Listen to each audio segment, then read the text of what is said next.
Good morning students, dear students. आज का हमारा लेसन है एक दिन का।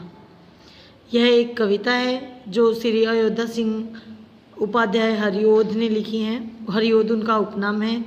इस कविता एक दिन का में उन्होंने घमंडी का सिर नीचा होने की बात बताई है कि किस तरह घमंडी व्यक्ति का घमंड जो है वो एक छोटी से छोटी वस्तु से भी टूट जाता है। पोएम शुरू करते हैं हम।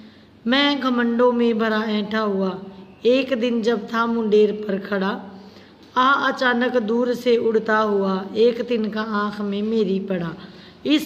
इन पंक्तियों में कवि कह रहा है कि वो एक दिन अपनी ही अकड़ में छत की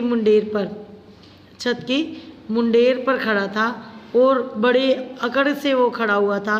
तभी अचानक से एक तिनका उड़ता हुआ आया और उसकी आँख में पड़ गया। मैं झिझक उठा हुआ बेचैन सा, लाल होकर आंख भी दुखने लगी। मूठ देने लोग कपड़े की लगे, ऐंठ बेचारी दबे पाँव भागी। अब कवि कह रहा है कि जैसे ही तिनका उसकी आंख में पड़ा तो वो बड़ा एकदम से उसको पीड़ा हुई और वो बड़े दुखी और बेचैन होने लगे और उन तिनका गिरने से आँख जो है वो लाल हो गई और आँख दुखने भी लगी।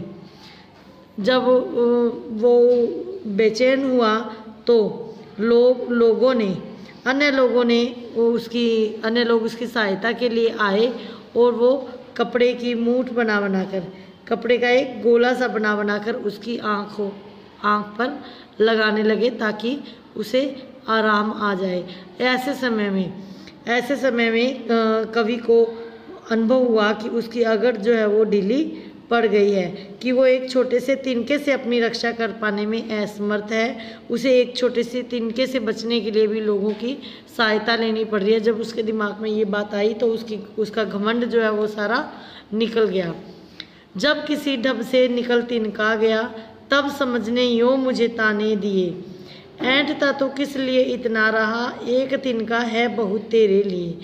और लोगों की सहायता से किसी तरीके से आँख से तिनका, अनेक प्रयासों से जब आँख से तिनका निकाला गया, तब तक कवि की समझ में आ चुका था कि दुनिया में कोई भी छोटा या बड़ा नहीं है।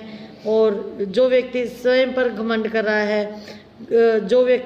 घमंड करता है, उसका घमंड तोड़ने के लिए या उसका घमंड चूर करने के लिए एक छोटी से छोटी वस्तु ही काफ़ी है।